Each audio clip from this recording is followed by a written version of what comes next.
जो बोस्निया के हालात देख सकता है, जो कश्मीर के हालात देख सकता है, जो इधर कश्मीर के भी देखता देखता अपने मुल्क में भी देखता रहता है, तो यकीन कीजिए चाहे वो मुस्तनसर हो चाहे अमजद, वो सोचेगा इशफाक साहब की तरह ही कि क्या हम मुसलमान रह सकते हैं, क्या ऐसा दौर आने वाला है कि इस्लाम रह जाएगा कि इस्लाम बह जाएगा। तो उसकी वजह से सोच बदलने लगती है। उसमें आप एक चीज मैं थोड़ा सा मेरी समझ में नहीं आता कि जो अशफाक साहब का जो तसव्वुफ है उसमें बुनियादी जो एलिमेंट है वो है कनात। तो क्या ये जो तसव्वुफ है जिसके जरिए हम कुछ जो इस्लामी सौते जो हैं उनको दोबारा वहां से हकीकत बन जाए तो जहर लगती। नादिरा, हमने फैसला कर लिया है कि हम तुम्हें मलकाए हिंदुस्तान बनाएंगे। ये आप कैसा खतरनाक ख्वाब देख रहे हैं सर? उस आलिमी इदारे का मशवरा है महाबली कि निकाह के बाद नादरा बेगम और उसके शौहर को सारी दुनिया की सयाहत का टिकट देकर सल्तनत मुगलिया का मेहमान बनाकर मुल्क बदर कर दिया जाए, कम अज कम 3 साल के लिए। लेकिन अगर वो खाने खाना का बेटा वापस आना चाहे तो? ऐसा नहीं होगा महाराज। तरक्की याफ्ता मुल्कों की कला मंतर में ऐसी मोहनी है कि वहां से किसी का वापस आने को जी ही नहीं चाहता। नादरा बेगम और दाराब को अगर माह बमाह काफी मिकदार में फॉरेन एक्सचेंज मिलता रहा तो वो कभी भी वापस नहीं आएंगे।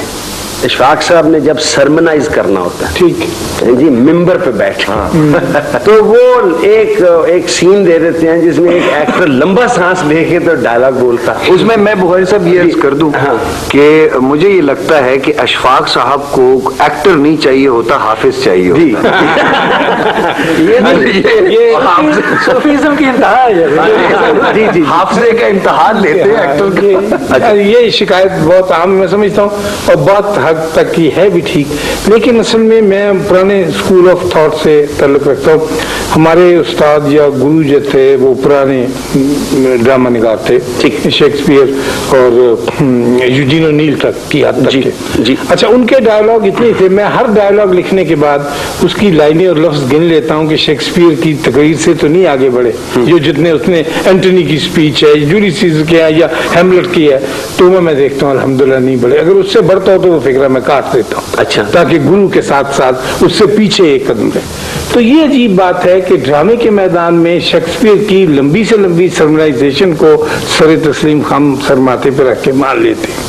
जब मैं लिखता हूं तो मुझसे नाराज होते हैं। अब मैं सोचता हूं कि शायद मैं अपनी जबान तब्दील कर दूं। बहुत मुमकिन है कि अंग्रेजी में सर्मनाइजेशन सजती हो और उर्दू में बुरी लगती हो। आपसे इसलिए नाराज होते हैं जी, आपसे इसलिए नाराज होते हैं कि अभी आपने वो दूध परसाए या जो फिल्म आपने बनाई उसके बारे में आपने कहा कि आप कॉमन आदमी की जुबान उसमें बोल रहे थे जी।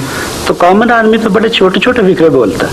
अच्छा, ये एक अजीब बात है और आप इसको बिलीव नहीं करेंगे कि मेरे जितने भी प्लेस होते हैं जो मुश्किल, जो सर पर से गुजर जाते हैं, वो कॉमन आदमी के दिल के बहुत करीब होते हैं। बिल्कुल सच्ची बात मैं कर रहा हूँ। और आज तक किसी अनपढ़ आदमी को मेरी बात समझने में कभी कोई दिक्कत नहीं हुई, लेकिन कॉलम्स में अलबत्ता उस पर इस तरह की तनकीद होती है। मुझे दरअसल नईम कहा यह गया था कि पिछले दिनों एक मोहब्बत 100 अफसाने रीटेलीकास्ट हुआ, ठीक, और उसमें मेरी खुशकिस्मती है कि मेरा ख्याल है कि सबसे ज्यादा जो मरकजी रोल हैं मैंने 4-5 कम अज कम में किए, ठीक।